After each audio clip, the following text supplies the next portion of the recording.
Awesome.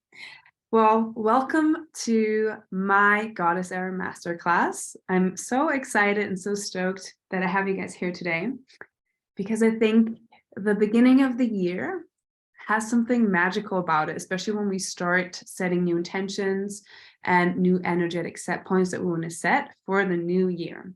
And I know some of you that have been in my master classes before know that I personally believe you can choose to create change and something new for yourself at any energetic set point.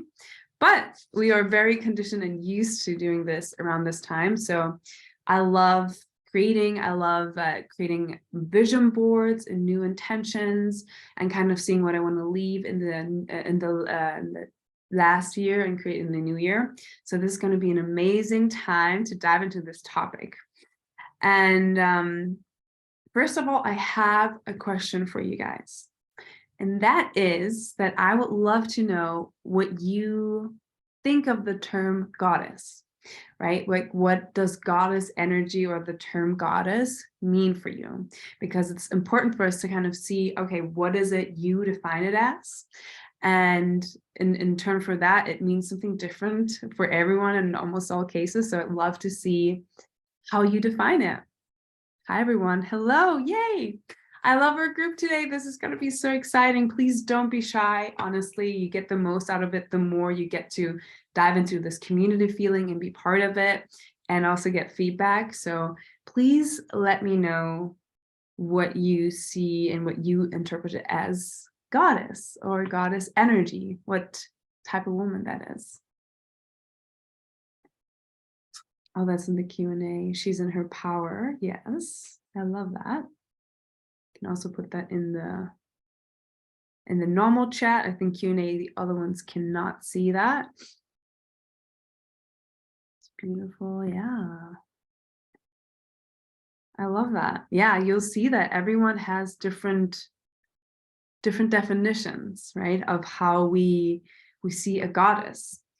And, you know, when we talk about a goddess era, which I love this title for the masterclass, to me, that means being in tune with my emotions, with my potential, with my boundaries, and also my feminine energy. There's a lot of this idea and belief that it means that we're just flowy and sensual and, you know, this just so feminine idea, but actually being in your feminine energy and in your goddess era in this term means actually having good boundaries, means having a leveled, you know, masculine energy and feminine energy, right? We always have both. And also being able to recognize, to be self-aware of your emotions and how how it affects you, how you process them. Being a goddess feels like someone you look up to. I love that. Beautiful, graceful, fearless. Ooh, good. Okay. This is great because I want you for yourself to tap into the type of goddess you want to become, or who you actually already are, and you just want to, you know, tickle it out and bring her to the surface. Who is she? Envision yourself as the goddess that you're describing and see what it evokes in you, right? Also leave it in the chat box. Tell me what you feel when you think and you envision this goddess version of yourself. Because the more you get clear on who she is, who you want to create, and how you can embody her, the easier it's going to be to become her, right? But if we have kind of this fluffy idea and we're not sure who she actually is, it's going to be harder to get to that point. So may that be in the chat, or I hope you guys saw the note that I was recommending you take a notebook or even the notes on your phone to just get clear on that. Who is she? Who is she? And it will be good for you to revisit that too and just get clear on, you know, what her agenda is and how you're going to always find back to what you've wrote down originally. Okay. So today I want us to go on a little excursion into harnessing this power, right? And this energy. And we want to start by talking about some myths and problems that are in our way. Because there's a few things, and there's going to be 3 things today mainly that I want to talk about. And this is, I think, one of our shorter master classes today as well. But there are 3 points that we definitely want to talk about today that are so important and that are necessary when you're on your way to step into your goddess era. And that is, first of all, overcoming the nice girl syndrome. And second of all, learning to fully express yourself emotionally. And third of all, learning and redefining what feminine energy actually means to you. And if you have any questions about that, if anything comes up, feel free to ask away. I always, from time to time, look into the chat to see what's coming up, because I want you guys to fully kind of emerge into this and, you know, not be left behind if you're not sure what the terminology means, but I'm trying to keep it easy. Okay, so let's start with our first point, overcoming the nice girl syndrome. In a lot of ways, we are conditioned to be the good girl. If you resonate with that, please let me know, because this is the #1 thing I see in sessions throughout my career, in my personal life, and my own experience, and also with my girlfriends, that we are 100% conditioned to be a good girl, right? We're often people pleasers. And again, remember when we talked in the beginning about what some important steps are for us to embody this, one of the parts are boundaries, right? The boundaries are so, so, so important to step into your goddess energy. And if we are in this habitual behavior of being the good girl and pleasing everybody, making everybody happy before we take care of ourselves, it's kind of hard for us to step into the energy. And the problem is that from the very early beginning on, we are so conditioned to be the good girl, right? It's always, oh, my favorite ones is, you're so mature, for example, you're always, you know, you're always quiet, you always listen, or just, you know, not asking for much, right? And we get reinforced, right? It's always, you're such a good girl, you're so, you know, you're so calm and nice, right? So what happens when you're young and you get all this praise, and when you're a child, this praise equals love, right? And love for us is like, it's the most important thing when we grow up. You need love, because love also means being safe and having shelter. So you learn in your subconscious, and your subconscious is built mainly, the main part of your subconscious is built until you're 9 years old. So, and it's so fun. I promise you, if you go on a little self-awareness journey, you'll see that most habits that you have and thoughts and beliefs are from your childhood, right? And those trickle in, and they're so hard to get rid of unless you really consciously take the time to question them and to reframe them, right? That's where the beautiful work lays with them. So you are deeply conditioned to be the good girl, right? You're learning, ooh, if I don't make a fuss, if I don't, you know, if I'm always pleasant, I get love and acceptance, right? And it also goes to, even, I had this great example with one of my clients who said she hates physical touch. We were talking about love languages, and it went back to this idea that when she was young, she always had to be the good girl when it, like, she had an uncle she really disliked and felt uncomfortable with, and that in a way like felt weirdly touched by him, but she had to be a good girl and was like, you know, give Uncle Jared a hug. You need to be nice. So you're learning that whatever your intuition is and whatever you want in that moment is being overridden by the rules of society, by the rules of your family, and, you know, by the rules of your environment. So that makes it very challenging and difficult to learn and tune into your body what it is that you actually want, right? I want to ask you how often you actually do something that you don't want, but that you do them because you think they're going to be happier.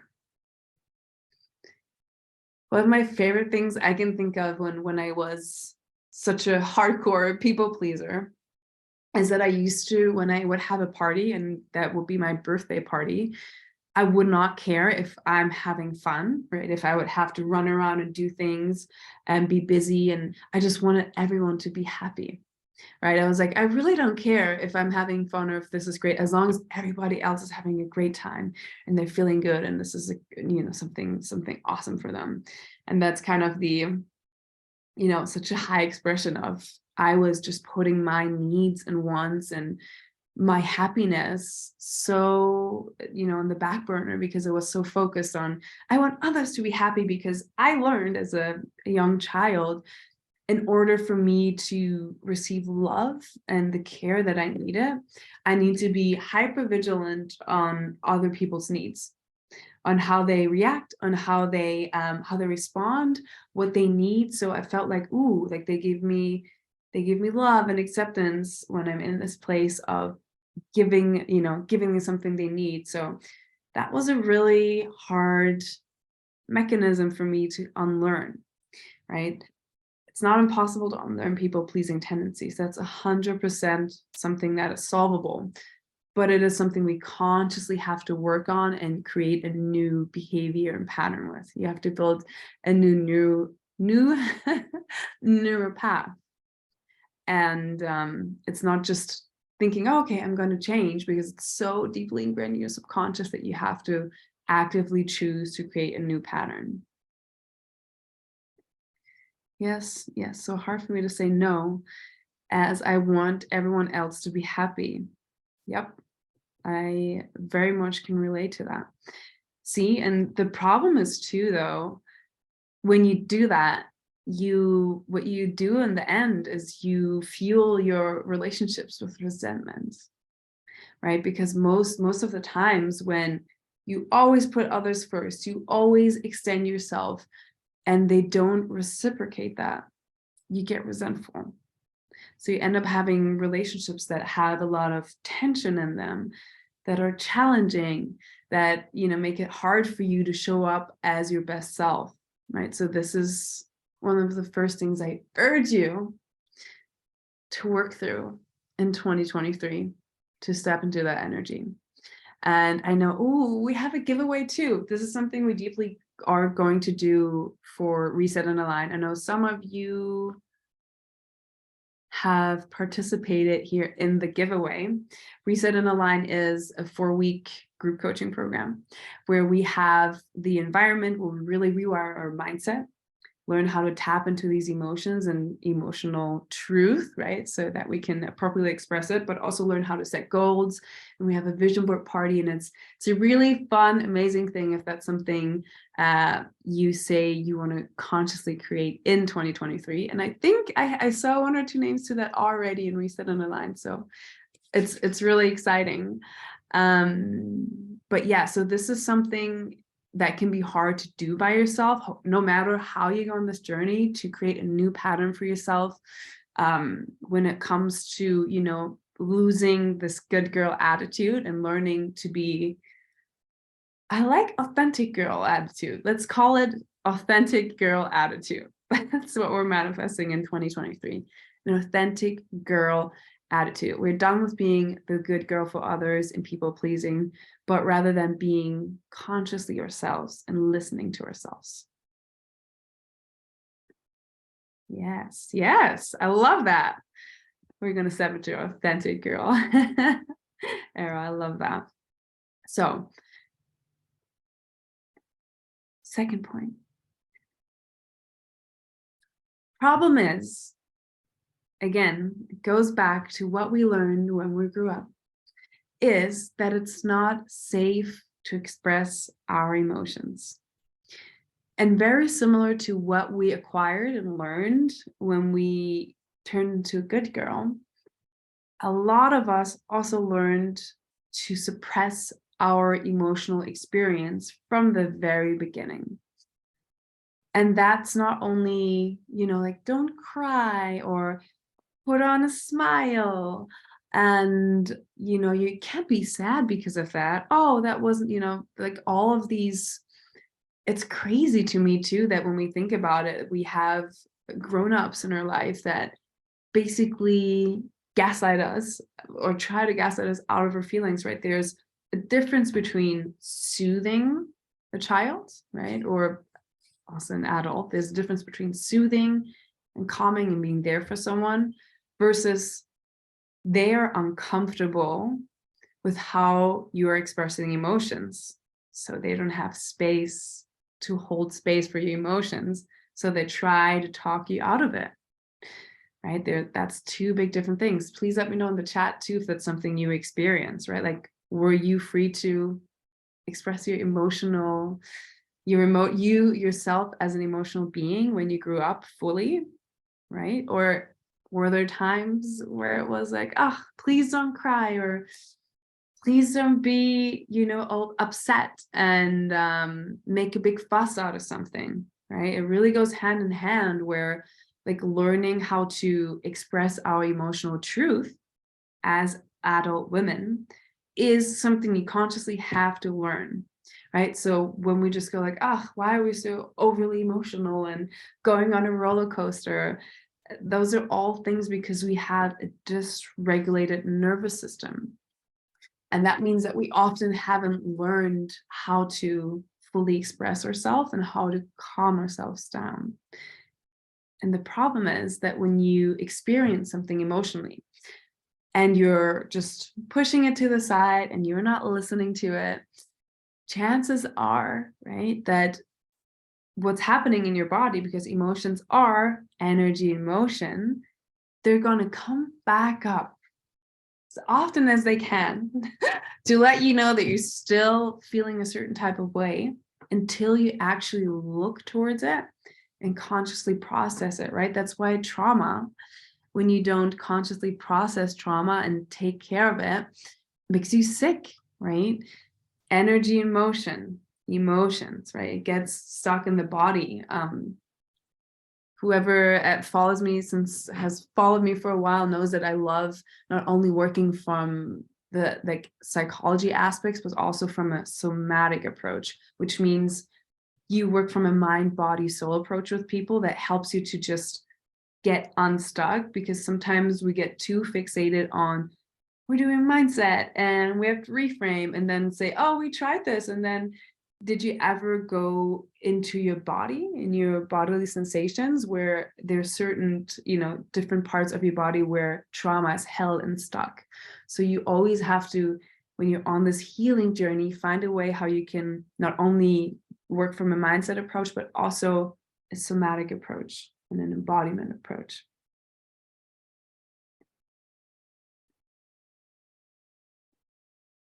I hope this is here to see myself more as a woman and a mom, not just a mom. I appreciate your knowledge and ability to speak to help others. Ah, you're so sweet. I love that. You are. Being mom is not, something that defines you. If you don't want it to define you, right? You have so many facets, so that's amazing. Yeah, so learning how to process, right, these emotions and harness them and listen to them is going to be such a big part of your journey when you're trying to harness that goddess energy, right? It is safe for you to feel those emotions. There's so many beautiful ways that you can learn and teach your body that it's safe to have different emotional experiences. And one of them is understanding that you're not only working towards having pleasant emotions or good experiences.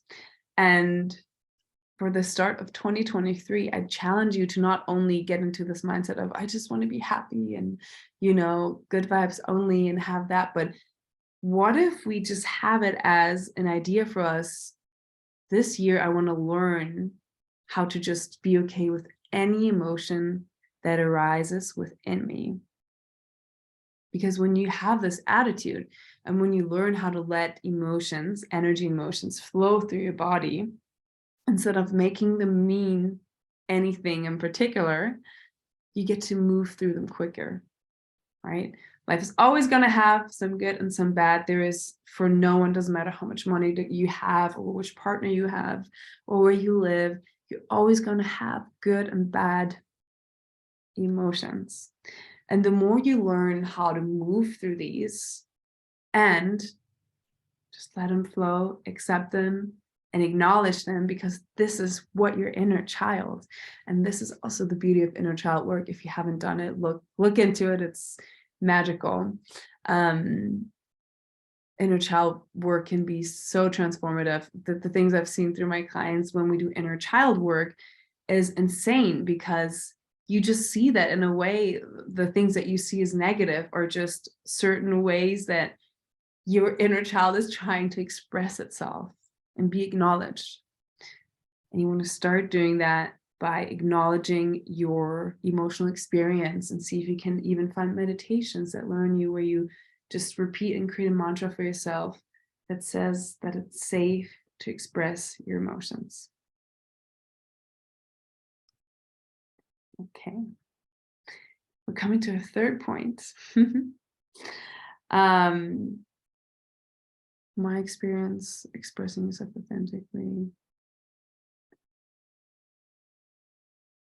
Yeah.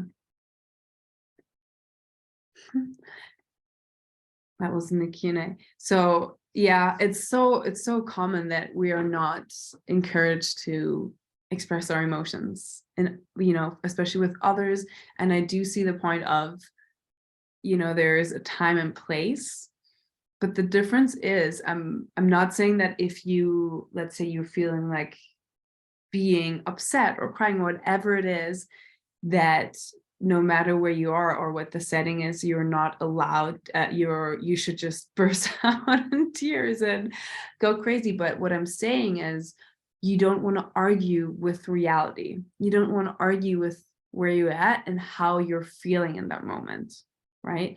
You can also feel that way and not in that moment choose to bring it to the surface in your current environment.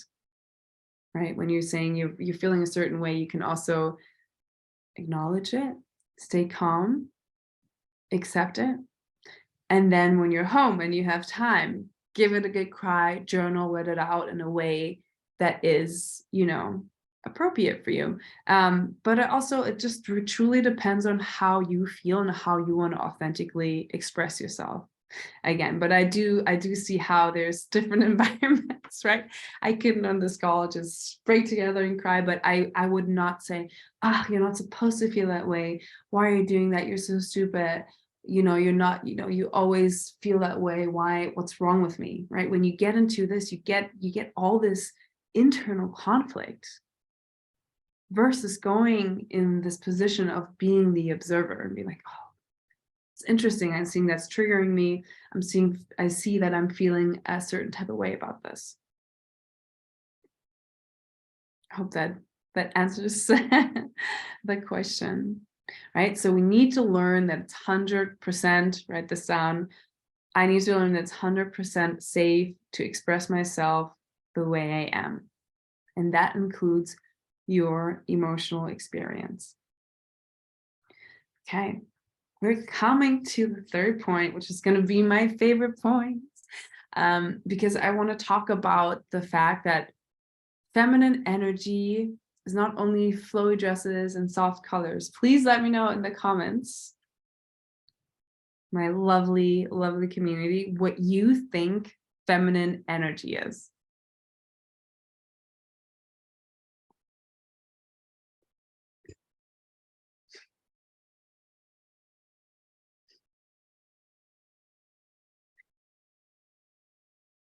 So, first of all, feminine energy is something we all possess. Doesn't matter what gender or what construct or who you are, we all have masculine and feminine energy.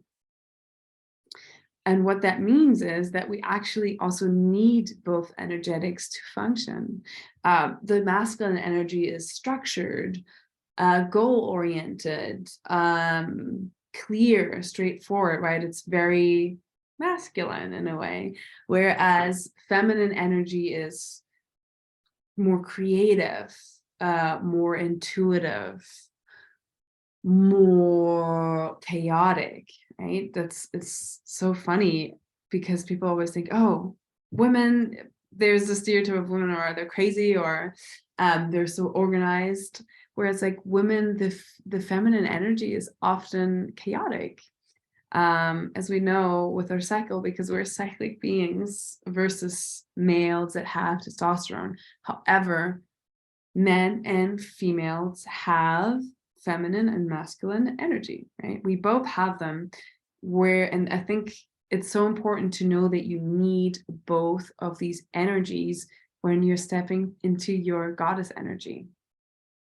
And, for me, feminine energy is having good boundaries, trusting my intuition, honoring my body, and tuning into my cycle, right? All of these things have really helped me to tap into my feminine energy. And, that's when we talk about intuition. How often do you tune into your intuition versus what your brain's telling you, right? Because your intuition lives in your body, not in your brain. You can imagine it as if when your gut is telling you the direction. And there's a big difference between learning there's a big learning curve, let's say that, to learn to differentiate between anxiety and your gut feeling, right? Because those two things are something completely different, right? Anxiety, you can imagine when you make a decision from your anxiety, it's a repetitive voice. It's high pitched, right? You see your body, if you observe it, probably have certain reactions towards it. So that's the difference versus your intuition, which is calm. It's more quiet. It's more knowing, right? It doesn't come out of the fear of being attached to something, right? It's deep knowing something that's better for you. And I love, and I think it's so beautiful that women can tap into their intuition, and every single woman is intuitive, right? We just sometimes lose our touch and our path to our intuition. But we are all able to find back to our intuition. And the more you work with your intuition, the more you're going to learn to harness your feminine energy, but not only your feminine energy, but also making aligned decisions that will help you on your path, because you're not chasing behind something where you're being in your masculine energy of, someone told me it's better to study this or do the structured thing, and do something where you actually don't want, but have just taken for your truth and your path, right? So learning to listen to your intuition, and something that you could start if you're new into harnessing your intuition, is starting a little diary with it. When you see, oh, I've noticed yesterday when it came to, making a decision in my relationship or about my trip or my job, I listened to my gut and this happened, right? Today, or even if you write before, like this is my decision that I think comes from fear. This is what I'm trying to set, and I think it comes from my intuition, right? It could be something that is often unpleasant when we listen to our intuition, right? It could be the harder path, but it feels right somehow, right? Please let me know how in tune you are with your intuition. I would love to know. Or if you find it hard to differentiate your intuition and your anxiety. Yeah, so just tuning into that is going to help you so much. And then when we talk about having good boundaries, I think it's such an important part of our journey to finding back to ourselves, right? Good boundaries are the key to more self-love and better relationships. If we don't have good boundaries, we're going to end up feeling like we're running into social burnout, right? We feel like we're over giving. We feel like we're doing things we don't want to do, right? If we have a hard time setting boundaries with others, we end up being the one that has an empty glass, right? And we can't pour from an empty glass. That's why it's so important to have good boundaries. We talked about this earlier when we talked a little about having resentment towards others when we don't have good boundaries. So this is so important, and I want you to do something I call a boundary inventory. And when you do a boundary inventory, you kind of get the hang and the feel of, okay, where do I feel like my boundaries are being respected? Where do I feel that my boundaries are being violated? Where do I personally feel like I could build and uphold better boundaries? You get to decide what boundaries you create and how you build them and how you communicate them with the people around you. When you start setting boundaries with people that are not used to you setting boundaries, it gets really tricky.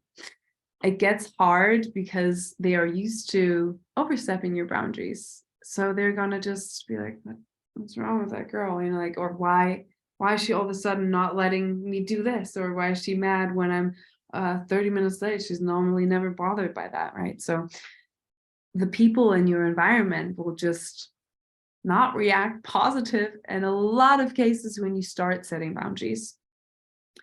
However, the people that are meant to be in your life, and that's the most important, the people that are meant to be in your life, they will honor your boundaries, even if they're new boundaries and it might take them a moment to adjust to them. They will honor your boundaries. And I think that's such a game changer when you have set these boundaries and you've kept these people in your life, because it actually also helps you to weed out the people that are not meant to be in your life. If they can't respect your boundaries and they're just almost in a way using you, you don't want to be friends with them anyways.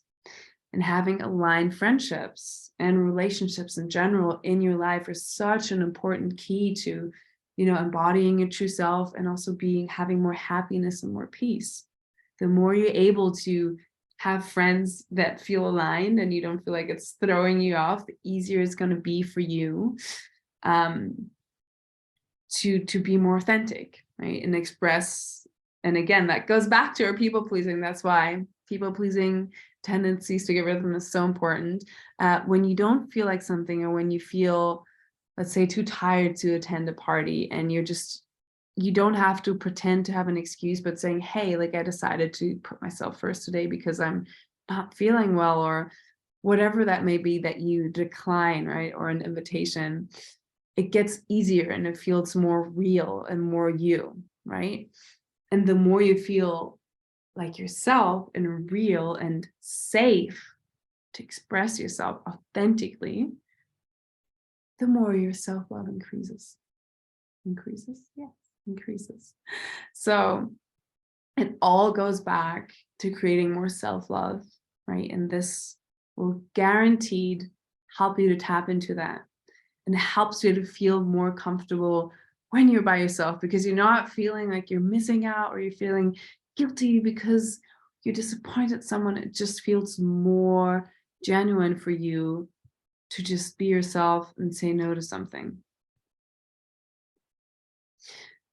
What was the other thing we were talking about? Ooh, honoring your body and your cycle.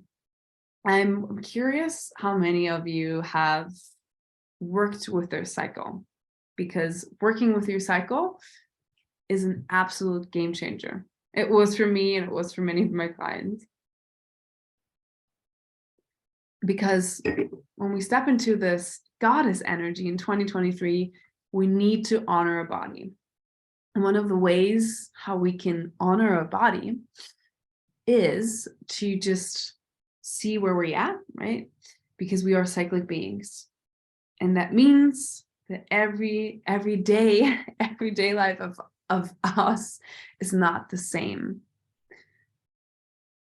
When I'm in the middle of my cycle, I have more energy.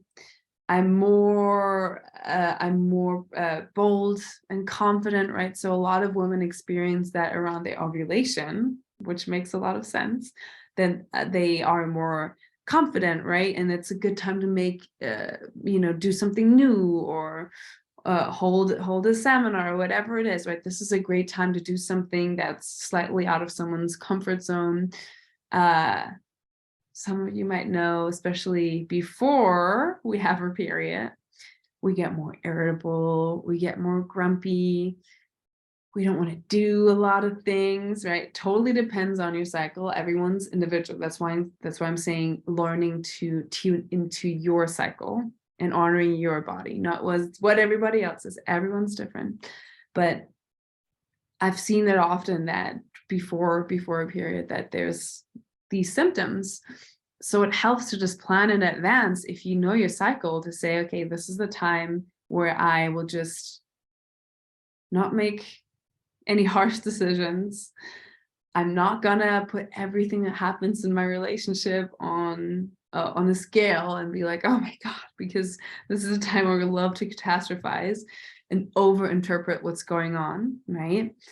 So this is a good time to kind of take notes of that. Again, I'm not saying you should ignore how you're feeling and what's going on. Honor it, journal it, write it down. I'm just saying this might not be the best time to make a big decision in that moment, or putting your calendar full with appointments and things that you might not want to do in that time, right? So that's basically the fall of your body, and then menstruation is your winter, right? Where you might be in pain, and you might want to even slow down more. You might want to, instead of doing hard HIIT workouts, take a walk, or just do gentle stretching and skip it for that day. So learning how to listen to your body is such a game changer, right? I want you to just see, I know we're talking about a lot of journaling and writing down, but even when it comes to your cycle, just see what patterns are that you know that you have, and see how you can honor those patterns, or even, like maximize your energy levels and your rest. So that's going to be a game changer for you.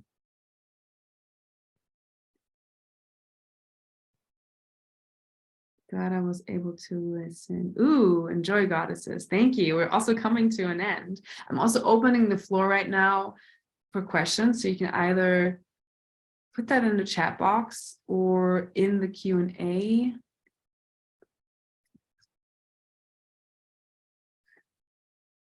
Okay. I find it hard to differentiate between the two and setting boundaries and everything.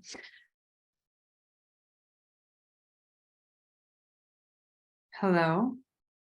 Sorry, guys. For some reason, my Zoom just shut down, but I'm so glad it's back and I can see everybody. Great. I apologize for that. There we go. So I'm going back into our Q&A. I find it hard to differentiate between the two and setting boundaries in everything. So I wonder if you could challenge the idea of what is difficult for you when you are setting boundaries. Because what makes it hard is that you think it most likely that you're going to disappoint someone, right? That you're going to disappoint others when you set boundaries. But here's the thing, you're not going to lose anybody that is meant to be in your life and that you want to be with if they don't respect your boundaries. There's nothing you can lose. However, your body doesn't know right now that it's safe.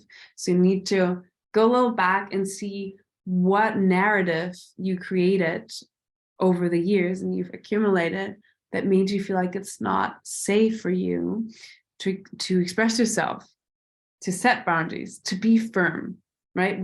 And this is the thing too that I want you to ask yourself when you get into this place of setting boundaries is, what is the worst thing that could happen if I set the boundary? And let's say, okay, they're going to be upset and scream at me. Okay, what's the worst thing that could happen when they're upset and they scream at you? Then I feel very uncomfortable and I don't like the feeling of them screaming at me, and I might just cry. And what's the worst thing if you cry and feel uncomfortable, right? There's the key. You found what you need to work on, and that is learning to be comfortable with uncomfortable emotions. Nothing can happen to you if you feel uncomfortable. It is safe for you to want to cry, to want to flee the conversation, to want to be in a place, that might not feel that good for you. So I think in that moment for you to just embrace and be like, the worst thing that could happen is that I'm going to feel an annoying amount of uncomfortable emotions and I'm going to have to sit through them. It's so 100% worth setting that boundary and having more self-love and creating better, healthier relationships for yourself. I hope that answered your question. Want to feel enough and be able to love myself. Yes. As I said, we have a couple of good things that will get you 100%. I promise you, if you do all the things that we talked about today, you will get to that place to creating more self-love. It's going to be inevitable, right? First of all, overcoming the good girl syndrome. Second of all, learning to safely and authentically express yourself and your emotions. And third, learning how to express yourself in your feminine and masculine energy by learning how to harness your intuition, by learning how to honor your body and learning how to have good boundaries. And I mean that. I give you a guarantee, all of you do all these things starting this day, and we'll meet in a couple months. Your life's going to be turned upside down. And we deepen this work and reset and align, right? That's what we're doing for 1 month, where you actually get access to all the modalities and the ideas of how you can not only, have something be an idea, but really translate it into your reality. We do start next week. It's going to be so exciting. It is a format where we meet weekly. It's a group coaching format. So you get to get, even in the group, the individual attention that you need. You get to ask all your questions. You get to be part of our group. And we do amazing, fun activities. We have our vision board party. And we have a goal setting meeting. But we have a mindset and emotional intelligence meetings where we just get to spitball and rethink how we can process certain things and move forward, and get an actionable 12-month plan that will help you to move forward after the time that we have. So if that's something that is so your jam, I 100% recommend you to go on the link. I send it in our chat box. Click on it. This one does not need a application. This one's without an application form. If you want to get one of the last spots, we start next week. If you think it's a fit or if you have questions, I love for you to reach out to me, because I love seeing you guys grow, and I love seeing you guys just level up and get into that place of putting yourself first. And honestly, you should thank yourself for just showing up, for deciding that you want to create change, taking me up on that offer to, find something new, have more knowledge. I think that's why, by the way, I always see people say social media is something so horrible. And there is bad parts of social media, but honestly, how amazing it is that we get connected here through Instagram or through, the World Wide Web. So I appreciate you guys so much. And I'm so grateful that you're here today and you took the time. And I want to see you glow. And I want to see you be happy. Okay, last questions. When we're talking about boundaries, what if someone does not communicate these with us? What does that mean for a friendship? I had a friend recently end our friendship because he felt I was being too negative with things going on in my life, but he never communicated these things with me. And I know for a fact I would have respected his boundary if he told me. That's such a good question, because a lot of us are too afraid to speak up, and they just go into avoidant mode instead of learning how to communicate and express it. Because again, what is required for that is to sit with uncomfortable emotions. But something you can do in this situation, there's the limits to what you can do when others need to set boundaries. I think something that can be very encouraging and great for any relationship is letting them know that you're always open for them, for their feedback, for how they want to be treated, right? Like I do this with couples a lot when they say, we do a weekly check-in at the end of the week, and it is, how do you want to be loved? And how do you want me to express my love? So you can do that in a friendship too, where it's like, is there something, do a check-in. Hey, like, especially when you notice that something's off or someone's pulling back, right? I wouldn't go in and push, but rather be like, hey, I just wanted to keep an open communication and see if there's anything you'd like to talk about. I've noticed XYZ. So even in this case, if it's a friend, in the future that's dear to you, see if you can open the communication. See if you can encourage them to set boundaries.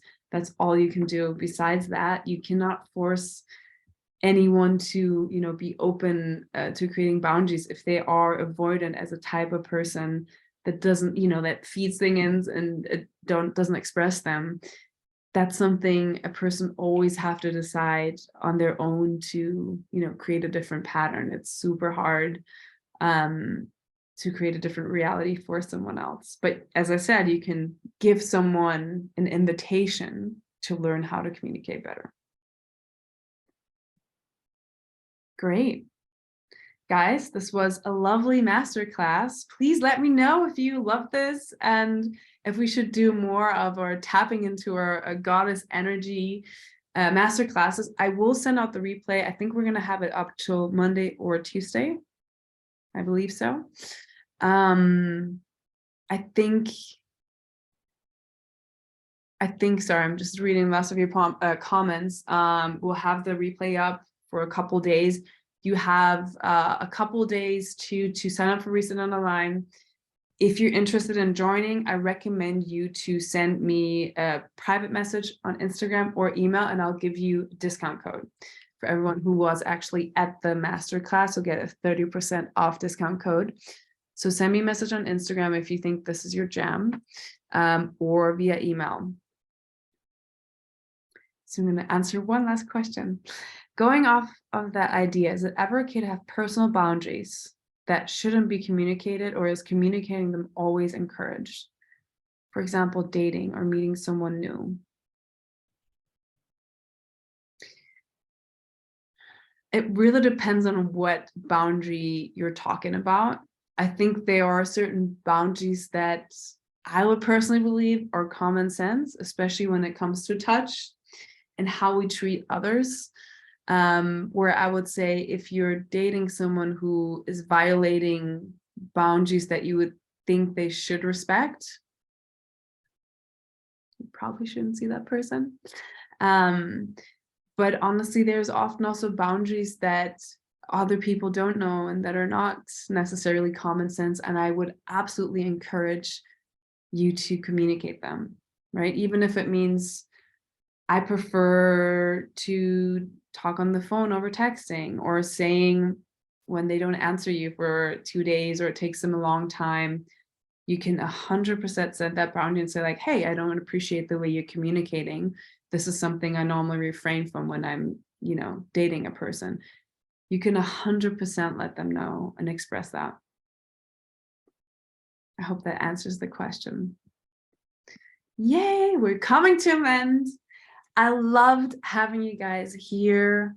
Again, I will see you on social media or somewhere in the World Wide Web.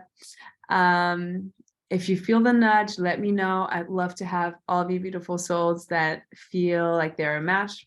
Probably can't take all of them, all of you guys, but for anyone who really loves this and resonates with this, please let me know. And yeah, this was beautiful. I love just connecting with you. And I honestly prefer Zoom, I think, over a lot of other modalities, because it feels good to just have a quiet, nice environment here with you guys. Thank you so much. Really needed this. I'm so glad this resonated. You're so welcome. I've learned so much. Yay, so great. Okay, awesome. I'm gonna shut down the Zoom meeting now. I'm gonna let you have the link, and otherwise you'll send me a message, and I will see you sometime on social media. And I hope you guys have a beautiful day.